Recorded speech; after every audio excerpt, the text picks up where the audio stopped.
President Hakainde Hichilema says the huge debt burden facing the country is taking away resources meant for development. President Hichilema, however, says his administration is determined to dismantle the debt. The president was speaking in Washington, D.C. at the United States Institute of Peace. And President Hichilema said the developed countries should help third world countries deal with the COVID-19 pandemic.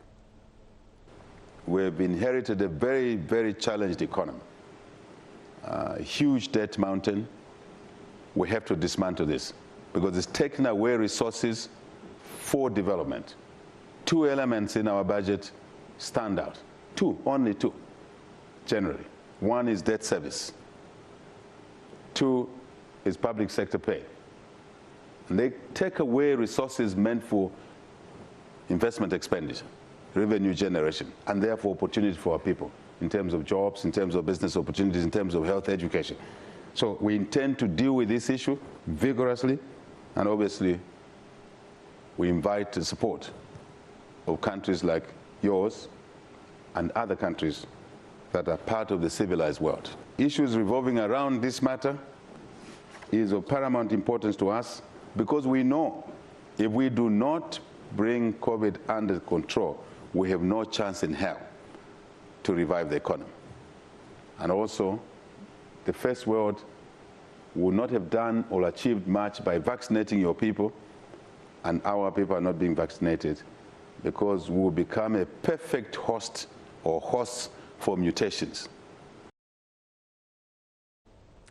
President Hakainde Hichilema says valuing democracy and the rule of law will help the new government deliver democratic dividends and accelerated development. President Hichilema was speaking when he held talks with U.S. Vice President Kamala Harris at the White House in Washington, D.C. President Hichilema told Mrs. Harris that he is grateful to Zambians, especially the young people, for having ushered his new dawn administration into office at a time when the country was almost turning into an autocratic state due to heavy-handedness. The head of state said he will do everything to deliver development to the people of Zambia and that he will use his mandate carefully for the benefit of the citizens. The president also touched on the importance of dealing with climate change, stating that this is why he established the Ministry of Green Economy and Environment to deal specifically with issues of greenhouse gases. In her remarks, the U.S. Vice President said she has fond memories of Zambia, having visited the country as a child.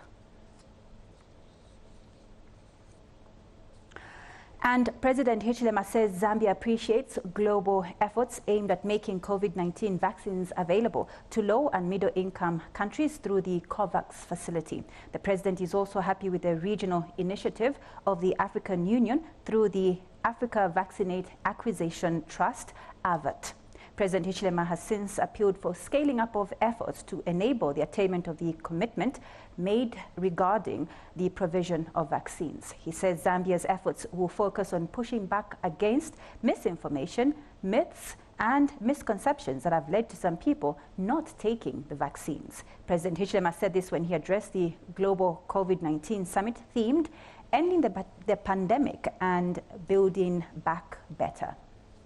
Zambia is pleased to join other countries and organizations in the Global COVID-19 Summit, themed Ending the Pandemic and Building Back Better. COVID-19 is undoubtedly the greatest public health challenge in recent times. It has claimed countless lives, disrupted livelihoods, and kept our children out of school, contributing towards global economic slowdown. We have an eligible population of 8.4 million people, and we aim to vaccinate at least 70% of these by the third quarter of 2022.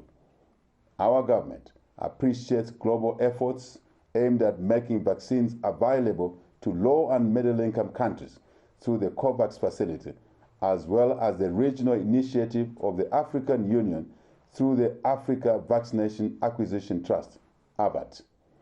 In this regard, we wish to appeal for scaling up of these efforts to enable the attainment of the commitments we are making today.